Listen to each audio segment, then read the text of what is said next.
This is the Grappling podcast, episode 13, Bonnie Violence.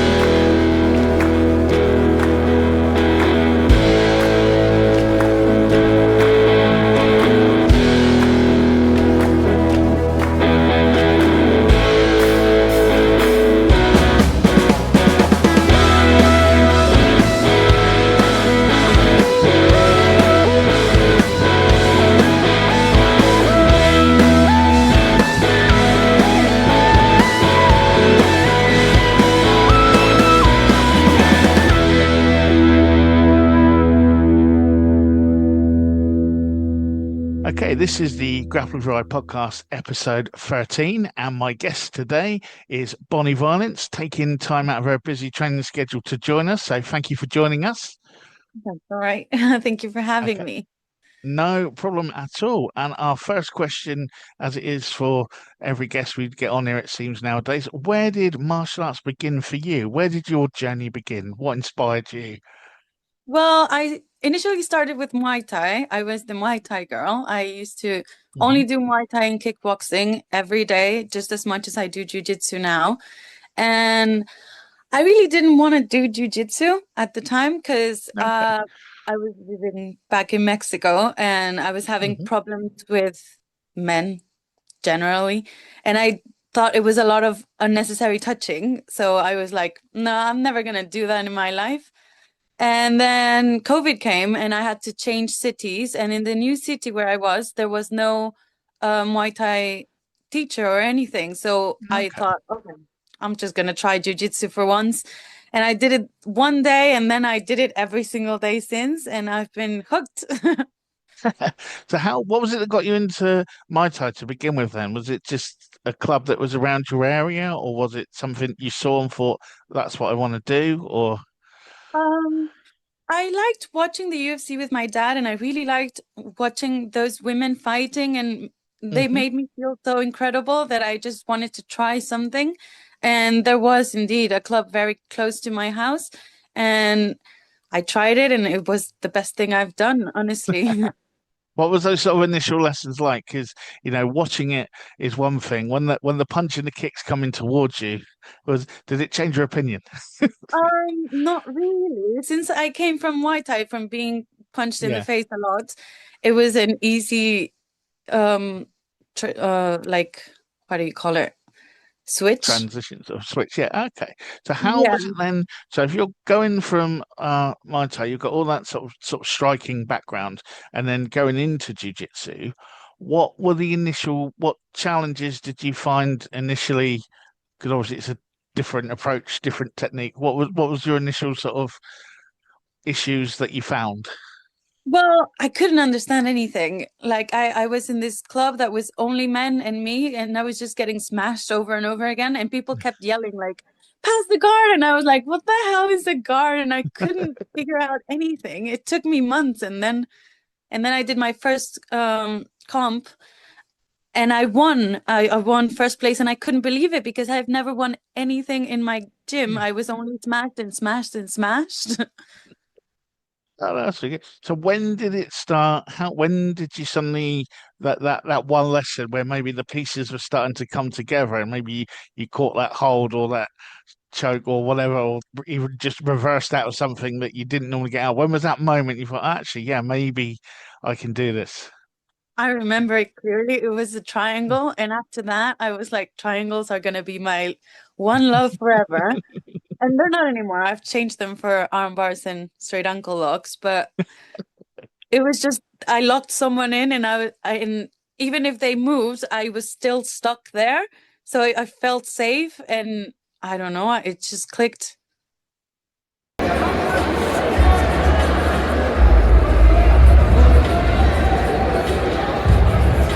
Girando hacia la espalda, gira hacia la espalda. Ahí haz postura primero, necesitas salir de la guardia.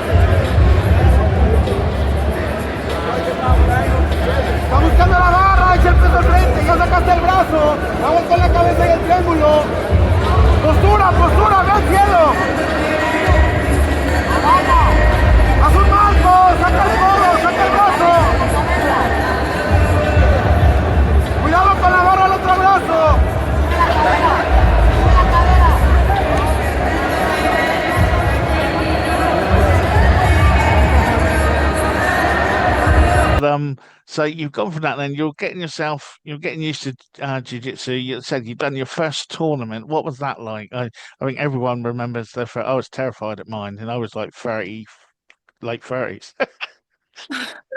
Well, I was also terrified, and I didn't have a coach that day, so I didn't know what was happening. So I asked a random person for help, and they helped me. And I was just, my dad was there to see me, and he was taking pictures and videos of me. And I didn't even realize that I had won because it made no sense to me. I won first time, and then they were like, "You have another match," and I was like, "Another match? What is this?" And then they were like, "Oh, you won first place. You no more matches." And I was very confused, but super excited and super happy.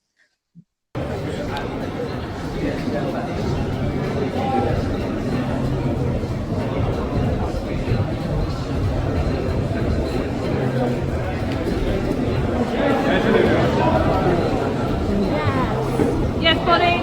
Venga, Dani.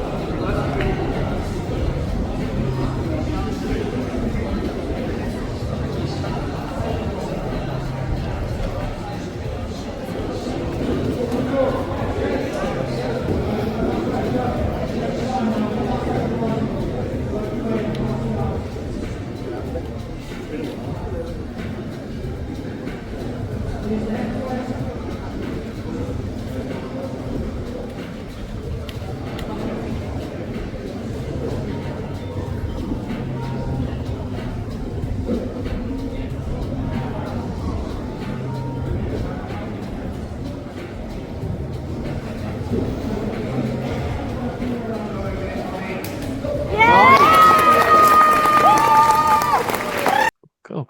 So where did it go from there then? So you're getting established now in your jiu-jitsu. You've done a couple of you've done a tournament, you've won. I mean, that's always one of the hardest things. And then so where does this take you from there? Well, I I loved it and I just wanted to be better every day. So I just train every single day and it's a fight against yourself, right? So Hmm. I've grown a lot since I started and I didn't know anything. And now I know how to set goals for myself and how to try to reach them. And I understand that I'm gonna lose 5,000 times before I win once and I'm okay with that. Okay.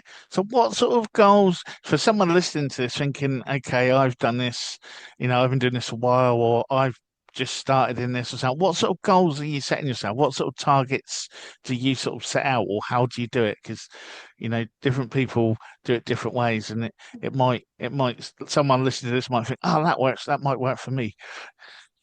Well, I struggle a lot with my size because I'm a very small girl and I don't weigh a lot. I weigh like 55 kilos. And I'm always, people are sitting on me and people are always on top of me. So, for example, right now what I'm doing is I'm trying to build a game where I'm on top. So I won't do the normal things that I would do when I'm rolling with people in my gym. Instead of going for the kill, I'm going for positional control. I'm just trying to do what I would normally not do, which means I get smashed a lot. But I get a little bit better, and that's how I'm trying to just shake things around. No, okay. So you're sort of, yeah, so you've got a specific strategy then for that you want to do and yeah, working for it. Okay. Do you do anything to supplement your on the mat training? And as well, I Yeah. mean, are there any other exercises or routines or anything like that that people listening might be interested in think, okay, maybe I should be doing this as well? Well, I do strength and conditioning. I go to the gym every day and I do a lot of stretching as well. That helps a lot. Like you might think it doesn't, but a lot of like arm bars or things on the shoulder, they don't go through if you are very limber and flexible. Hmm. Or I don't know, an electric chair. If you stretch a lot, it just doesn't go in. So I try to do that a lot so I can get easier out of anything I get caught on. No, no, that makes sense. Yeah, I've definitely been stretching a lot more as I've got older.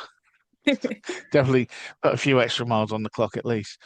So what about then? Because you also now you're appearing on all sorts of. You seem to be taking on all comers at different sort of grappling events and all that now. How are you finding that? Because there has been in the last few years. I mean, we kind of, especially when in female martial arts, we had the kind of the rise of Ronda Rousey and the kind of buzz that that attracted, and then it kind of not dipped, but it kind of plateaued a bit. And now suddenly there are female grappling tournaments everywhere and different things going on and that. And it seems to be right now seems to be a real sort of second revolution of female grappling sort of across the world, really. I mean, how have you found it as a Well, competitor? I find that yes, there's a little bit more women, but not as much as I hoped. Back in Mm. Mexico, there's a lot more women involved. Like every time I go to a competition, there'll be matches. And Yeah. in the UK, sadly, sometimes I don't get any matches and I just get a refund. Um, so what I've been trying to do is just say yes to every show and just go as far as it takes me because I know the girls around me and we train together sometimes and I want to fight different girls. So to get different girls, you got to go different places. So I'll just go Yeah. anywhere.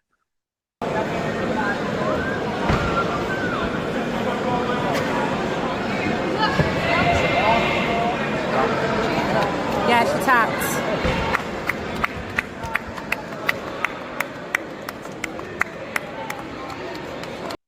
So what would you say then? Because there are a lot of, well, a lot of grapplers in general that don't compete.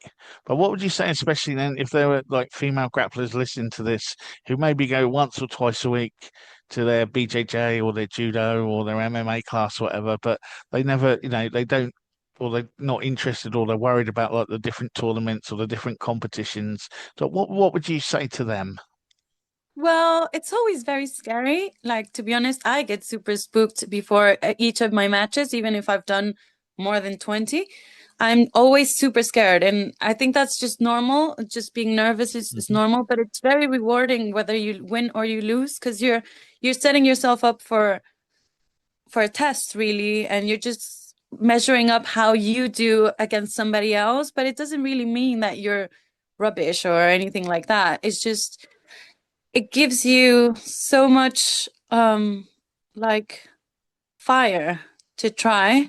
And I found that my friends sometimes when they've done their first competition, they just lose it and then they start competing all the time because it's amazing. It's such an amazing feeling. Hmm. It is underneath the neck now. That is a very deep position indeed. I'm not sure that those hands are going to be enough to stop the submission. There comes the tap. Very nice. Okay, so you sort of hinted at it just now, really. You're talking about sort of in Mexico and sort of in the UK. What would you say are some of the biggest differences then, both in 'cause obviously that you've got different training partners, different training styles. Are there certain techniques preferred in one to the other? I mean, what do you notice sort of competing across the world, really? Well, I think the only thing that I really do notice is that in Mexico everything hurts more. Like people are shoving their fists in your back and stuff like that. That here it only happens in a tournament. In a tournament you go Yeah. all in, but with your classmates you're kind of careful and mindful. And in Mexico it's not like that at all. It's just all in every time. And I kind of love it. It makes you ache everywhere all the time, but it's very nice somehow. Fair enough. So, what then would you say are your next sort of goals? You're grappling around the country now. You're at different events. I mean, are we looking at a major organization, or are we just happy doing the grappling as a grappling thing, or is the MMA coming into it as well? Because obviously you've got your contact full contact background with your punchy kick and stuff. I mean, what sort of goals do you have for yourself? Well, I've thought about MMA a lot, but then I think that I would need so much training that like I would not be comfortable going out without training like 3 times a day and just going Yeah. full on. So I'm just gonna stay with the grappling. Of course, I want to be in like the big shows of the Polaris, and I want to be in, but I don't think I'm ready for them. I want to be so much better than I am right now to go on one of those big shows. Um, but I've been to a couple of shows and it's been so much fun as well. Oh, no, no, fair enough. So then um for female grapplers now, as we're saying, just to move back for that, there's still a lot of different um sort of worries and things about competing in shows and Yeah. stuff like that, and the travel around. I mean, I'm sure some of the men probably have to still have the same worries, but but for women in particular, I guess there's certainly. I mean, you said a little bit about it earlier with the touching and that sort of thing. But for you as a female grappler who is now going around the country, it seems as a man, I would say it seems a lot more professional nowadays than it did, say, sort of 15, 20 years ago. Would that be a fair comment? Because I can't really comment because I'm not there. But do you get what I mean? It's a tough one to sort of say because years ago, some of these tournaments were sort of in a nightclub at 10 o'clock at night, and your opponent turned up 2 hours before, and you never even heard of their name before, and it was all a bit. So that still happens a little bit. It's still a bit Oh, wobbly. yeah, still okay. And there's a lot of shows that don't even have one match, female match, which is for me, I just think Mm. it's unthinkable, but it happens a lot. No, that's a shame. I Um, was like, might be a bit better now, but that's okay. So you've got all these different things you're overcoming then. So and these grappling tournaments, and you're pushing yourself through. I mean, what for you then will be? We've got Polaris in that now. What do you think needs to be? What's the next step for these organisations? Because they're building up and up and up. What do you think? Do we need maybe like a full-time grappling league now, or teams, or it seems to be heading that way. What are your opinions on those? well, I think there should be more like for example, Enyo, which is an all-female Mhm. event, and it's a really cool show.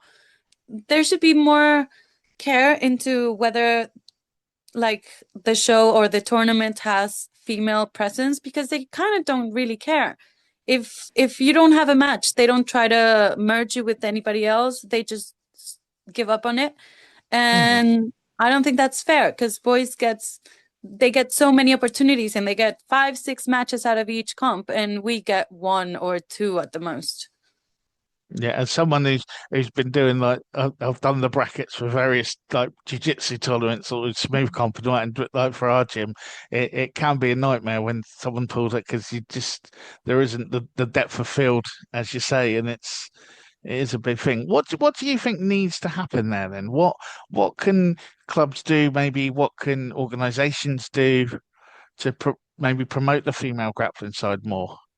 So being more female aware, like having a room where females can change their clothes and feel comfortable. Talking to the boys about how to roll with women. I'm not saying like women need something special. It's just sometimes boys are not careful enough. If Yeah, no, no, yeah. that makes I, any sense. I Like, myself, I find it uncomfortable sometimes, but then you can't forget that as you're being choked out.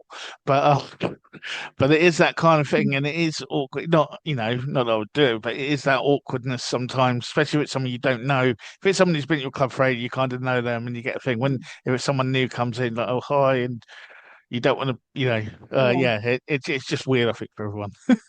But yeah, it's a bit okay, so more. scary, It is an awareness thing. So maybe, so like for some of these like bigger tournaments to grow as that as well, then maybe we need to push that a lot more. That's a fair comment. And yeah.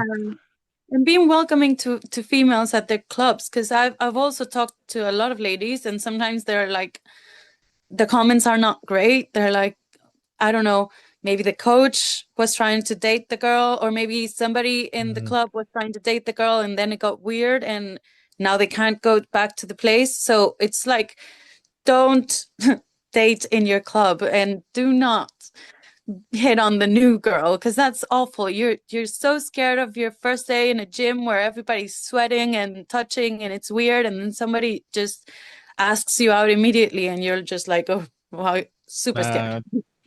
uh, I've seen that over the years. It's like the Big Bang Theory when the girl walks in the comic shop, and it's Yeah. just like ah. But no, yeah, no, that's a fair comment. So. What else is for you next then? Are we training for anything at the moment? What's on the cards? Have you got any other fights lined up? Well, not right now, but to be honest, what I do is I'm just ready all the time. So if something comes up Oh, fair point. Yeah. tomorrow, I can say, yes, I'm ready, and I just get on it.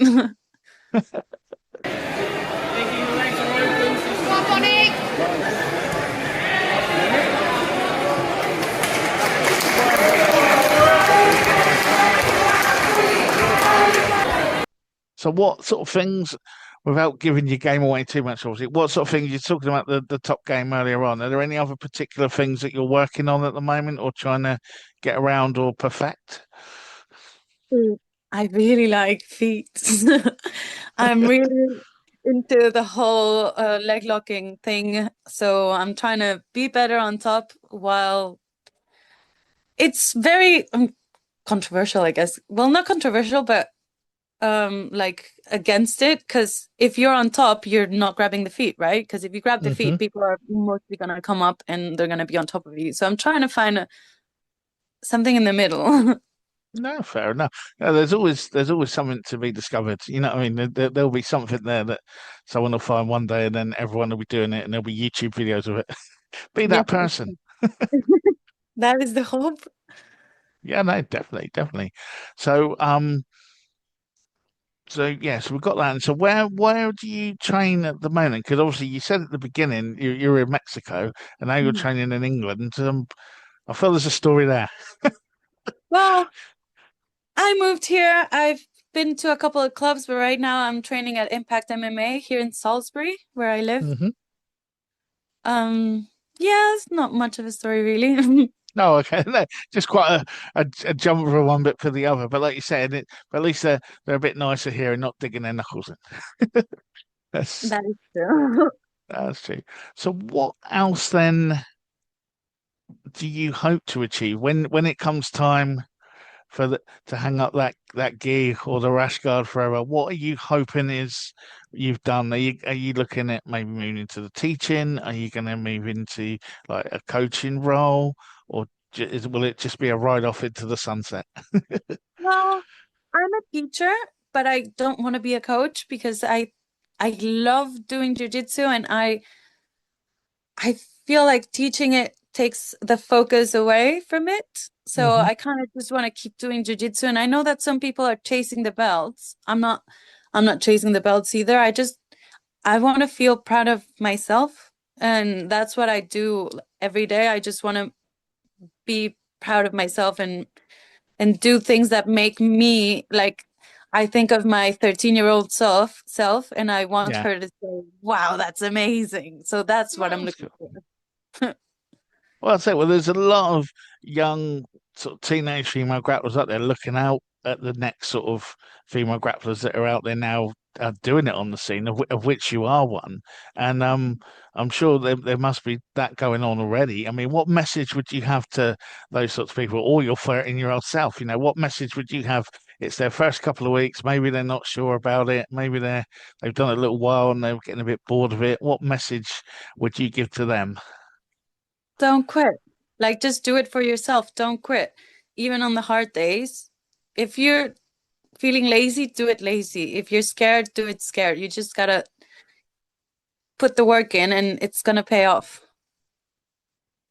Excellent. So, to anyone listening who may have a fight card coming up or looking for female grapplers for their shows, what's the best way to get hold of you or contact you if they're interested in utilizing your talent? Oh, through my Instagram. I always reply to my Instagram. I'm always paying attention and I'm always uploading videos and stuff of training just so people know that I'm ready and in case they need Hmm. something, I'm gonna be that girl. Okay, well, I'll put a link to that in the show notes, and if anyone needs to contact you, or whatever, that's a way for them to do that. I mean, is there anything else you'd like to sort of say about, your grappling and your history, or anything else, or any words of wisdom you'd like to share? Mm, if you don't mind, I think there's something important that girls need to know that they usually don't have any idea, and I'm so Hmm. sorry. It's about our periods. It's just that we are not aware that when we are on our period, you might be even 3 kilos on top of what you normally are. And it doesn't matter how much you try to cut weight, it's not going to be cut. And nobody tells you this. So you think you're going to a normal competition and you're ready, and turns out you're not ready. You have to plan everything thinking of that as well, because you have to take into account that extra weight that you might or might not have. So that's important for girls to always think, because it might just hit you blindsided, and that's just awful. No, sounds good advice. It's okay. I'm a school teacher. I've dealt with these things before. You're a school teacher as well. by day, yeah. Oh, yeah. So it's okay. No, but that is good advice. So if you are listening, that is sound medical advice, and I say it's probably something people do shy away from for reasons. I don't imagine a male coach would be given that information. No, so thank you very much. And yeah, any other any other words of wisdom like that? Because I'm sure people might need them. Any other little bits of advice or tidbits? Well, on a competition day, just be very sure of what you know and don't think about it too much. It's just another day of fun in a different place. And I just wish everybody would try it, because it's so healthy and it makes you feel so good about yourself. It's just a good bet all around. No, that's brilliant. Well, thank you for taking the time to speak with us today. It's been really cool to have you on here, and I'm expecting to see you skyrocketing up the grappling leagues at some point, no doubt. And yeah, so thank you very much. Thank you for having me. So that was Bonnie Violence, and this was the Grapple of Your Eye podcast, episode 13. I've been your host, Brett Summers. You can check out everything to do with this podcast at the grappleofyoureye.com. You can also watch us on YouTube. Please give us a subscribe and a follow, and maybe even a little review on there. You can also catch us on social media, on Instagram, Facebook, and all the other ones. And the podcast is available on Apple Podcasts, Spotify, and your other chosen podcast apps. Again, any likes and reviews and follows are really, really appreciated and really help us spread the message. Until then, though, it's time for us to go until next week. So stay safe and stay on the mats.